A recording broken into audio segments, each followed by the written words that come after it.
tough week around here in probably every school there is. So the problem that I always hope for is that I'm always hoping for finals to be early, and unfortunately we have our biggest day is Thursday, and some still on Friday. So the academic gods weren't looking out for us in that respect, but we do get some time each day. It'll just be, we'll be spacing out. Other than Thursday, we'll be practicing just at different times, morning, noon, and once later on in the day. So we'll get it done, and that'll be good. If we played 10 games, which means we're a third of the way through.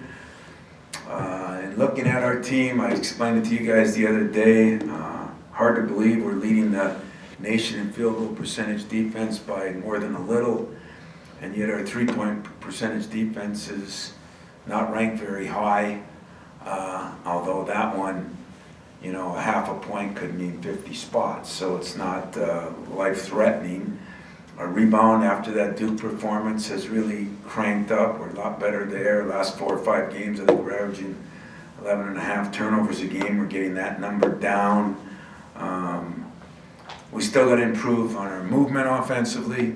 Thought we did a much better job in the last game in that respect, as far as, you know, Bridges taking it to the hole more. We had better spacing. Cassius has been, you know, dynamite now of staying in the play, where last year he was always way back, moving around the three-point line. Now he's in there at that three-point line and getting shots from there. That's been a great improvement. We do have to improve on our three-point percentage defense, and I think still on our turnovers. Even though we've limited them, there's still been some ridiculous turnovers that I hope to change since that North Carolina game. With you know, Oakland, they got 3 guys averaging almost 20 points a game, and all of them have given us problems somewhere. You know, none more at Illinois than here, and of course the other 2, Martez Walker and Hayes from right here, have been good players there. From, you know, Martez a couple years and Hayes all 4 years. It's no surprise to me that Campy calls this their best team. They've got to get, you know, had to get through some injuries and that eligibility issue with Hayes, which I still don't understand. I thought that was kind of poor. I felt bad for him. But with that being said, the last 4 games now, I think they're at 100%, and they attempt 25 threes a game. That's something, we've had some great games with them over the years. It's an awesome opportunity for us, you know, to play in Detroit at that arena against a quality team. Should make for a great day of sports. Michigan playing Detroit, us playing Oakland, and the Lions playing the Steelers. If you're a sports nut, what a better place to go, what a better time to be there. You know, I was on the Big Ten conference call this morning, and even though it hasn't been a great start for the league as far as in general, I think some things to take note of, you know, that one thing our league has done in the last 2 years, I thought, and a compliment to the league, has been, I think a lot of teams are playing a lot better schedules than we used to. We did not play as well. We've got some marquee teams in Indiana, Illinois, Wisconsin, who have predominantly, and there's been coaching changes at a couple of them, and there's been, you know, in Wisconsin's case, a huge loss in personnel, and then, you know, 2 very good players, a freshman and a sophomore, the sophomore being Trice. I talked to his dad, who's got to have surgery now on a Jones fracture in his foot. So he was very young to start with, other than Hap, and now he's got the injury bug. So not making excuses for the league, but this league has also been one where Nebraska beats Boston College, who beats Duke. I mean, are there any answers to any of these things that are going on? I think that with the quality of coaches, you're going to see some of these teams get better and better. You know, Indiana took Duke right to the wire. Ohio State has played pretty well. Michigan's playing pretty well, just beating UCLA. Penn State has been playing pretty well in a lot of games. I think I think a lot of teams are having the same problem that we have, that I've complained about. I think the focus has been a little more up and down across the whole nation, evident by 5 teams in the top 10 losing to 5 unranked teams this past week. Questions? Tom, every team is different. They all have their own personalities. Some guys you got to put your boot up their rear, some got to back off. As a coach who's sustained it for so long and had so much success, is that part of the fun? Is each year it's different? You know, as sick of a question as it is, and it is a sick question, Hondo, because it almost makes you say that sometimes you got to be a little crazier than others, but it is so true. You know, I mean, I didn't have 10 kids, and my wife had 11 in her family, but I think you talk to a lot of families that have more than 2, and they say, wow, this guy, you know, was this way, and this one's completely different, you know. There is some truth to that, and there's really truth to, usually controversy leads to good things.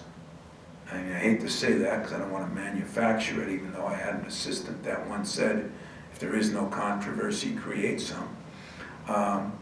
You know, that when you have some with a player, it usually does what our shirts say. It makes you have a meeting, it makes you talk, it makes you listen, and you usually get a lot out of that. And both the player and the coach. And the way I do it here, 90% of my meetings are the whole team. So they get some out of it. So some of it's done for preventative management, and sometimes it's crisis management, you know, but it's been really good most of the time to see a player that has deficiencies that you can help make him better at, that helps him live the dream that you get to live. And that is the best part of coaching, by far. It's, I think it would be boring if everybody just said, yes, sir. You know, as much as I love Tom, I don't know if I could coach 12 of them, you know. So sometimes the, you know, the spontaneity of things, it's not all bad. Because you know what it does? It keeps me sharp too. You know, I'm not right all the time either. And it makes me rethink, you know, not only what I'm doing, but it makes me rethink what era I'm in. You know, to me, an era is about 5 years. You know, to most people, it's 10 years. In sports, dealing with 17 to 22-year-olds, it's always 5 years. So every 5 years, I kind of got to readjust something.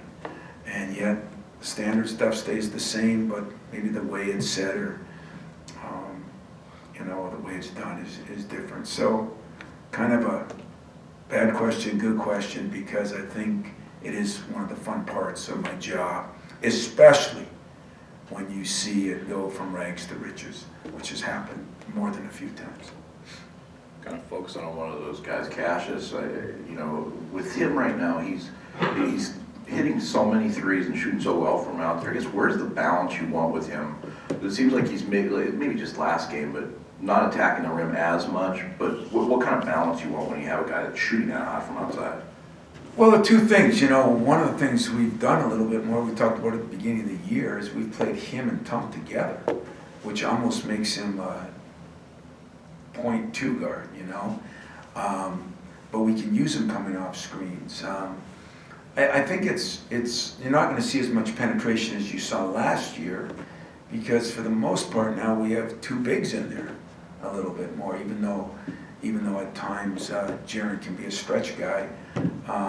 It causes a little more congestion in there, and I do want to balance, but all kidding aside, I mean, right now Cassius has been as consistent a player as we've had.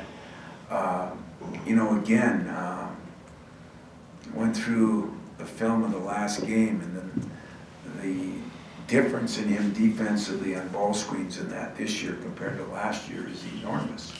And so he's been consistent on both ends. We'd like to see him push it a little more on the break, and there maybe he can get some of those penetrating things. In the half court, we are going to work on him coming off ball screens a little bit more than we've done, because I think he's by far the best at it, and he'll make good decisions. But remember too, when whenever you have somebody that's good at something, the defense is gonna try to take those things away too. Like some teams have tried to trap us a little bit more, some people have hedged and stayed a little bit more. So they're gonna try to take away what he does. That's why that open court stuff is so valuable to him, and he's got his hands on the ball 90% of the time, and is gonna have his hands on it 90% of the time in those positions. Tom, can you put the rim protection, can you characterize what that means for you guys? I mean, you're gonna break the single game block record at some point. It's pretty much every night you're close to it. Like, how does that change who you And are? I'd like to tell you that I could think about it, but I'm not sure I've ever had this. And I've had a couple good shot blockers, what's his name from Muskegon, not Didi. Didi was one too, but Drew Namick was a very good shot blocker, and those are probably the two best I had. Staging when I was an assistant. But we've got more than just Jaron, even though Jaron's a force. But Miles can block shots, and he's got pretty good timing. Gavin has done it, and Nick Ward has done it in a different way. He's actually improving his defense in that respect too. And when I start seeing 12 and 13 block shots, I'd like to egotistically tell you, yeah, I know how to do that. I haven't been in that position before, but I'm starting to realize it's more valuable than I even thought. Most of the time when you have a good shot blocker, he's a guy that just stands in the lane and, Will Chamberlain blocks shots. Jaron Jackson's a guy who can move around. Miles moves around. Gavin moves around a little bit more. Nick doesn't as much, but so we've had, that makes, to me, our shot blocking more versatile and more important. And I gotta say, that's probably the reason for our great defensive field goal percentage. If there's 10, 12, 13 shots that are taken that don't even get to the rim, that increases your field goal percentage by a lot. The trickle down with Miles on the wing, able to block and help smaller guys versus having a four, playing the four Him at also the makes four. a difference, yeah. Yeah, I think it does, because he can block shots. He's blocked a few from behind. He's blocked a few from helping. Our biggest adjustments are still, Miles, when I say learning how to play the three, trust me when I say the position's not that much different than he played last year. It wasn't like he was a post-up player, but biggest part is who's he guarding. The second biggest part is how he's coming off screens in that now. And I thought, that was the first game, I think if you asked him, he was 100% healthy since the little sprain. And little sprains, when you're in his position, take on a little bit different meaning, because he's got everybody in his ear telling him what to do and how to handle it. And so I feel for him on that. But I thought that was the best he looked at, putting the ball on the floor and doing those things, which is the adjustments he has to make. Blocking shots, I think you're going to see him even more aggressive now that he's feeling great.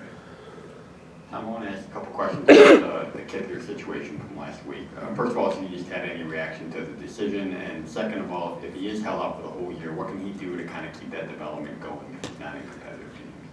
Well, to me, there's a lot of things that still have to happen. I mean,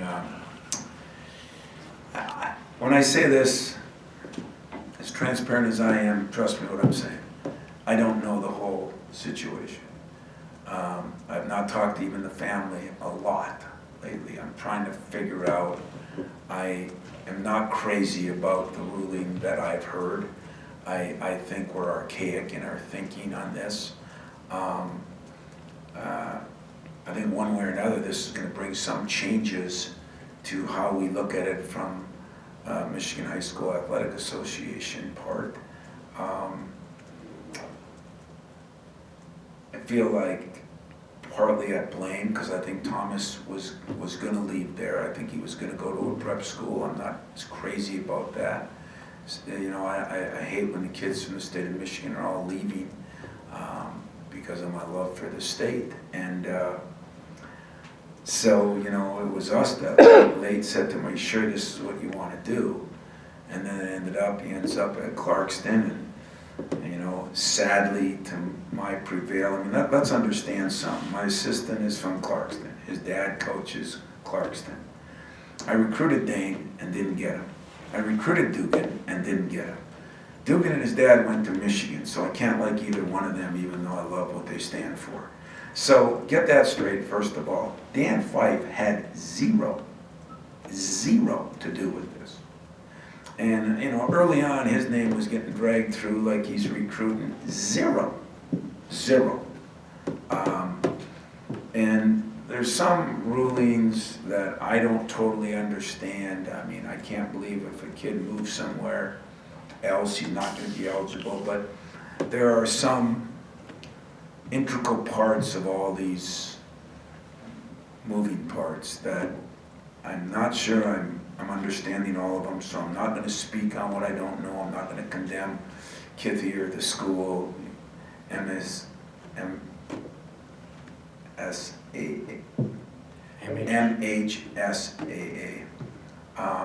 But I do think there are, where people are struggling with it, is there's been many cases where this has happened.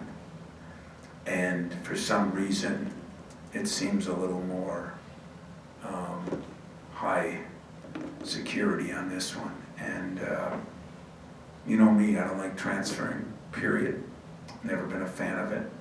But, you know, as they say, there are extenuating circumstances. And so I don't think, you know, Dakota's a very good school, very well coached.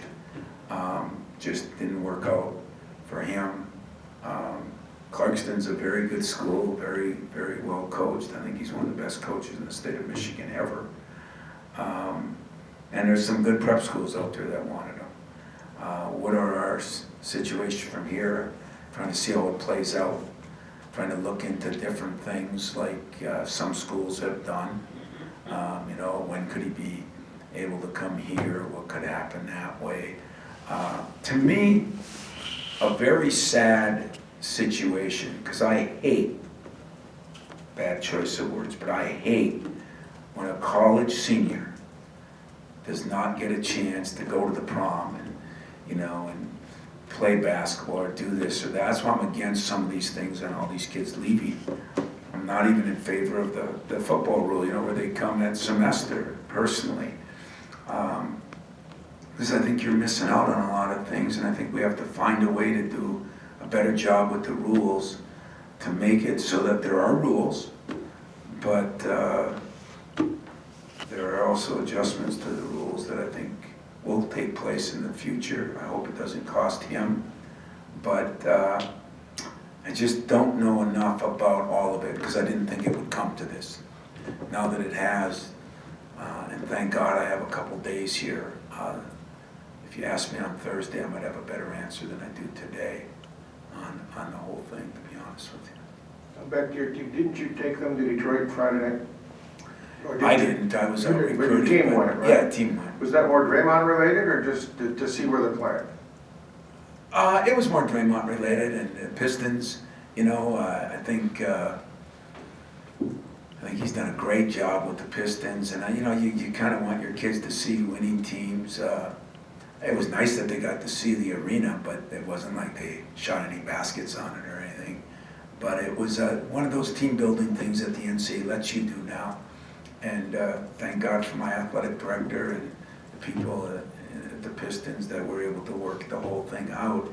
And then for those guys to be able to spend a little time with Draymond and everybody was priceless. You know, that's, hell, I wish I could have been there and spent a little time with KD myself. But What I'm getting at is for all your great memories at the Palace, are you kind of excited about playing downtown too?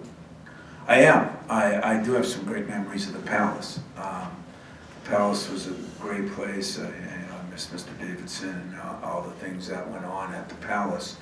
But I have had a chance now twice to be down there, one for the press conference when it wasn't finished.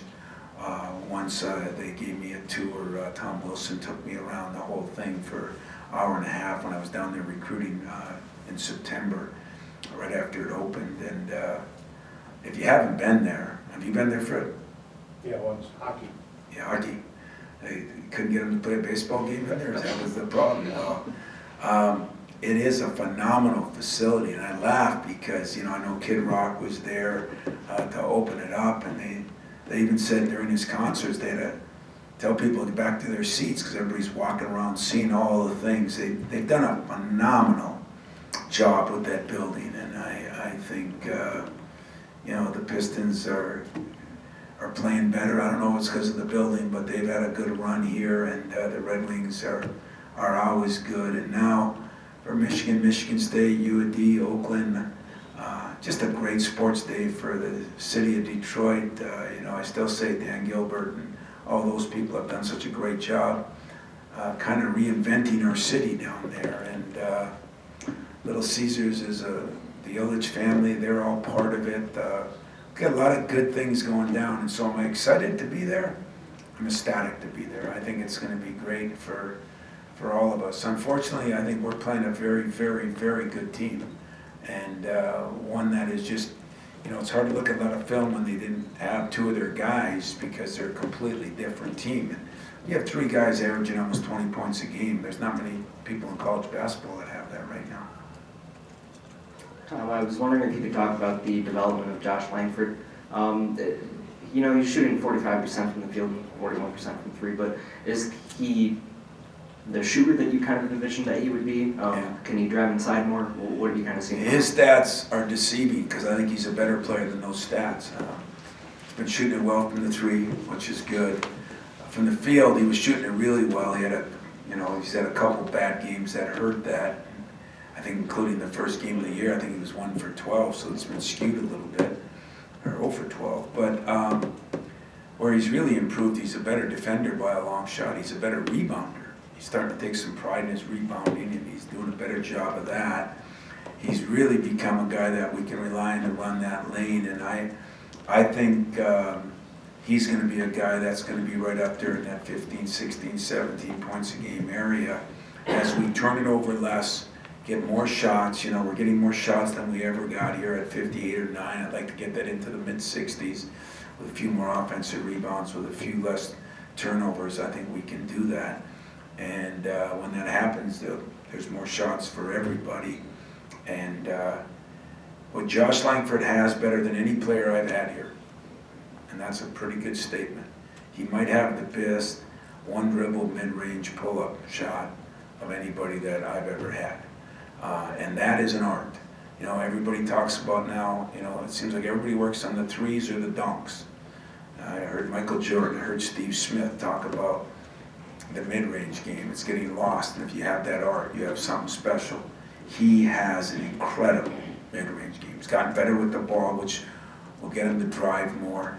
I think he, Miles, all those guys have to drive more to get to the free throw line because they're all 80-some%, 85% now free throw shooters. So very pleased with the progress Josh has made. As you know, Josh is an unbelievable kid, but he's made progress in almost every aspect of the game, not just his scoring. Two questions for you. When you look at your roster, Tom, you have two significant players from your last Final Four on the bench, in Schilling and Tom. Is this the deepest team that you've ever had, and how does that bode well for a long season? The 05 team was pretty deep in guards. It was Shannon Brown and Ager and Chris and Alan Anderson, and I think Neitzel was on that. But we didn't have as much depth. That's when we brought Trennan from football. We had Paul David. We didn't have as much depth inside. But this team, not real thick on the guards, but decent, especially with Kenny coming back and can kind of swing to both positions.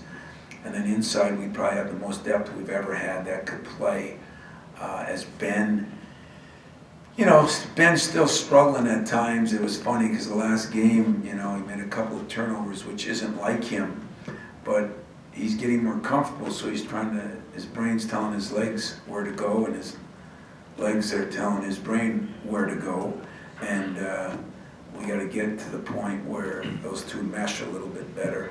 So I'd say this is maybe the deepest playing group I've ever had, legitimate playing group. Playing group is guys you could play on a regular basis. And because we still have a guy like Xavier, who I think can and will be playing more and more and more. But he's done a great job of biding his time and realizing that he's getting better every day. And thank God for Xavier. He's been great too. And the second question is, you've had seasons where you had a Paul Davis or a Deontay, but with all the depth you have, does this really put DJ even more on a national spotlight? Because you're such a guard-driven team, I think that's hurt him in the past in his quest maybe to be a head coach, but I think he's really getting to show off his ability this year. I think that's very true. He's got his hands full. He's got 6 guys down there sometimes, when Braden is there. If you put Kenny down there, I mean, he sometimes he has more bigs than we have guards. And what's been good for me is I feel more comfortable too, because there's been a game or two when everyone wonders why certain guys aren't playing, that he's telling me not to play him or to play him. And that's good, because he's kind of in a football way their position coach. And I see those guys are getting better, We're getting Jaron more in the post now. That's going to be the next, phase of things we got to do. What I liked about doing those things is we get our guards driving a little bit more, our posts getting the ball down there, and all of a sudden we're getting to the free throw line 31 times like the last game. We get to that free throw line in the mid-20s, we'll really be improving as a team, especially if we're shooting well from the line. So, so there's compliments to go to DJ and pressure to go to DJ, and that's good, because I think he's definitely prepared for that and definitely deserves, the accolades of those bigs constantly improving. Tom, I know, obviously you and Greg Campy go back ways. I remember a couple of years ago when they came close to beating you guys, and that he didn't hide the fact that was really hard on him, and how much a win like this could mean to his program. I guess just talk a little bit about him, what he's done there, and the fact that they play these games like this that are such, it's so big for them. Yeah. To know that your team's got to get ready for a team like that. Yeah, and that makes it so hard on me.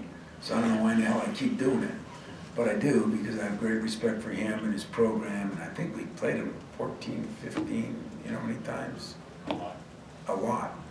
That's 12, 14, 15 times. That means Matt doesn't know, and I like catching him on that. So but we have played him a lot. We've had some good games with him. Of course, we had the one great game with him when we were ranked 1 in the country, and that game when Valentine was out, but still, it was their guard put on a hell of a show down there, and it was great in the Palace. It was great. I'm hoping that they'll pack this place too, because it hasn't been packed as much. It is sold out. How cool is that? And of course, that's going to be big for them. But where I'd like to see if our team is maturing, I hope it's really big for us too, because we get a chance to play downtown Detroit. We get a chance to play for Van Gundy leads the Pistons. We get a chance to play in a place that if we win enough, we could be playing there in March. There's so many good things for us too, and we get to beat a quality team if we can win that game.